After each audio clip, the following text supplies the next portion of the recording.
확진자 역대 최대 기록날 정부가 5년 뒤 정책을 발표했는데요. 자, 이게 지금 논란입니다. 지난달 9일 100명, 13일 0시 기준 1030명, 한 달 새 확진자가 10배 폭증을 한 겁니다. 문제는 병상이 부족하다는 것, 수도권에 남은 중환자 병상이 13개에 불과하다. 그리고 이게 더 큰 문제 같은데 확진이 됐는데 병원에 못 가는 대기자들이 580명. 이분들은 자택에서 지금 대기해야 된다는 건데 병상 부족이 현실로 드러났다는 겁니다. 정부가 발표한 바에 따르면 어제 25년까지, 5년 뒤까지 공공병원 20개가량 신중축 병상 5천여 개를 확보하겠다라고 대책을 발표했습니다. 그런데 대한백신학회 부회장은요. 지금 집에 불 났는데 불은 안 끄고 수방서를 짓겠다고 한 꼴이다라고 조선일보 기자에게 인터뷰를 했습니다. 김정희 교수님, 일단 몇 가지 여쭤볼 텐데 확진 판정을 받았는데 병원에서 당장 치료를 못 받고 집에서 대기하신 분들이 600명에 육박한다. 자, 이거 어떻게 봐야 됩니까? 굉장히 심각한 상황이죠. 일단은 확진 판정을 받으면 빨리 감염이 안 된 분들하고 격리를 시키는 게 맞습니다. 그게 원래 매뉴얼, 감염병의 매뉴얼이고요. 근데 이런 상황을 지금 우리가 해결을 하지 못하는 상황이 됐다라고 보시면 될 것 같고, 일단 빨리 그래서 생활치료센터 등 확보할 수 있는 방안을 빨리 강구를 해야 됩니다. 그래서 우리 전국에 있는 공공 어떤 집단시설, 대표적으로 뭐 연수원이라든가 이런 부분들을 빨리 확보를 해서 생활치료센터로 빨리 전환을 시켜야 될 필요가 있다고 보고요.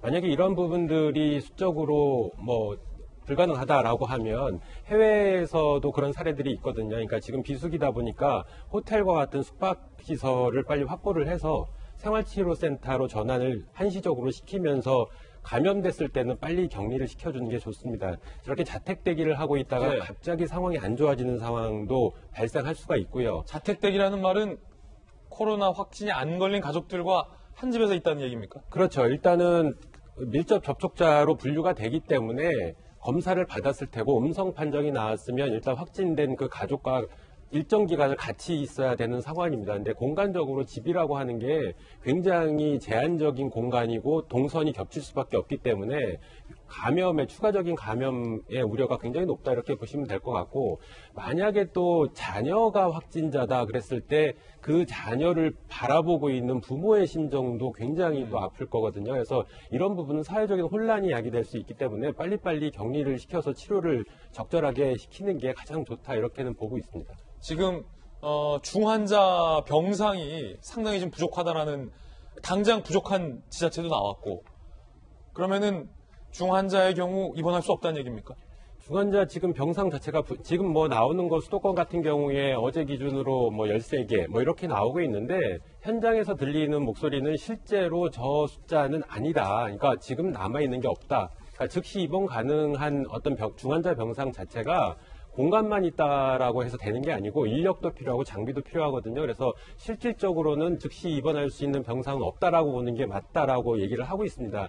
그만큼 굉장히 위중한 상황이고요. 중환자 같은 경우에 일단은 경증에서 중증으로 발전하기 시작하면 급속하게 상황이 안 좋아지는 경우들이 종종 있기 때문에 사망으로까지 이어질 수 있는 가능성이 굉장히 높다. 그래서 이 부분도 뭐 지금 뭐 서울의료원 같은 경우에는 뭐 컨테이너 병상을 확보를 하고 새로 만들고 하고 있는데, 이거는 임시병평밖에 안 된다라고 보고 있고요. 일단은 상급 종합병원 수준의 어떤 병원을 빨리 코로나19 전담 거점병원으로 지정을 해서 빨리 체제를 변환시켜주는 게 중요합니다. 왜냐하면 시설도 시설이지만 실제로 인력과 장비들이 필요한데, 특히 인력 부분 같은 경우에 한 곳에 코로나19 전담 의료진들이 있어야지만 순환이 가능하거든요.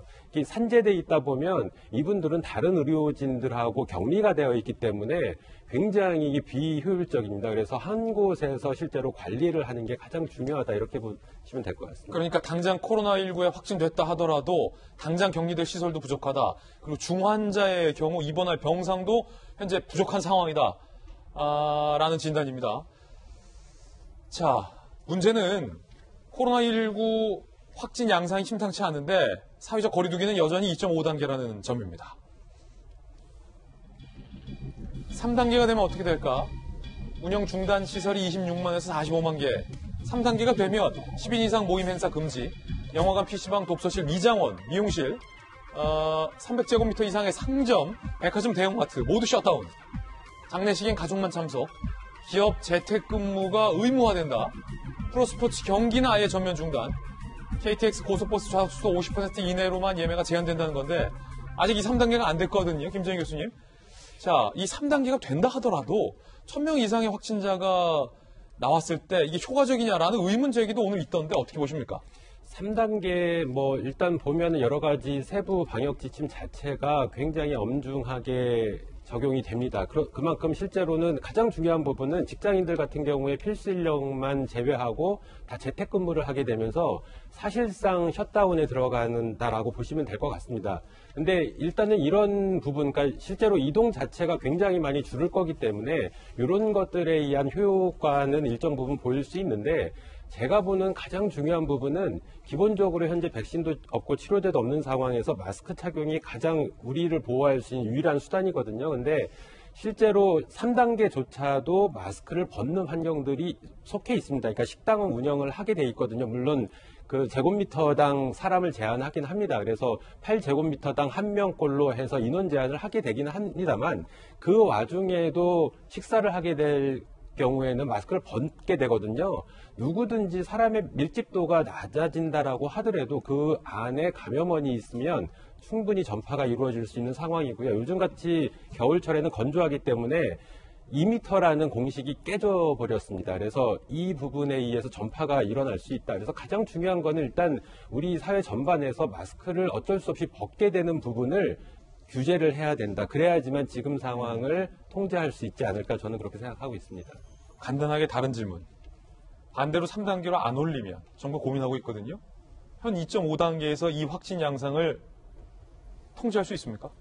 어쩌면 3단계로 전환을 하더라도 한동안 시간이 걸릴 수도 있다. 원래대로 돌아가기에는 이런 생각을 가지고 있고요. 그러니까 일단은 지금 상황에서 사실상 셧다운이 되기 때문에 3단계는 어렵다라고 판단을 했다라고 그러면 지금 2.5단계에 뭔가 플러스 알파가 필요하다. 그래서 앞서서 제가 말씀드린 것처럼 물론 식당 등 자영업 운영하시는 분들한테는 죄송한 말씀이긴 합니다만 이 한시적으로나마 식당에서의 어떤 취식을 금지를 해야지만 지금 상태에 굉장히 많이 도움이 될 거다. 그래서 이렇게 한시적으로 제한을 하고 상황이 좋아지면 다시 완화시키는 방향이 낫지 지금 상태로 계속 이끌어 가다가는 장기화될 수 있다. 이렇게는 보고 있고요. 장기화뿐만 아니라 실제로 더 심각해지는 상황이 발생할 수도 있다. 이렇게 보고 있습니다. 예, 야당의 비판 듣고 다음 이슈로 넘어가겠습니다. 지난 10개월간 도대체 무엇을 한 것인지 백신 확보 실패 등 정부의 판단 오류와 늑장 대처 등이 낳은 대재앙이냐 인정가 아닐 수가 없습니다. 우리는 언제 백신을 접종할 수 있습니까? K방역으로 자랑하던 대한민국은 지금 어디에 있습니까? 정부와 여당은 무엇이 중요한지 무엇이 급한지 분간도 못하고 있습니다.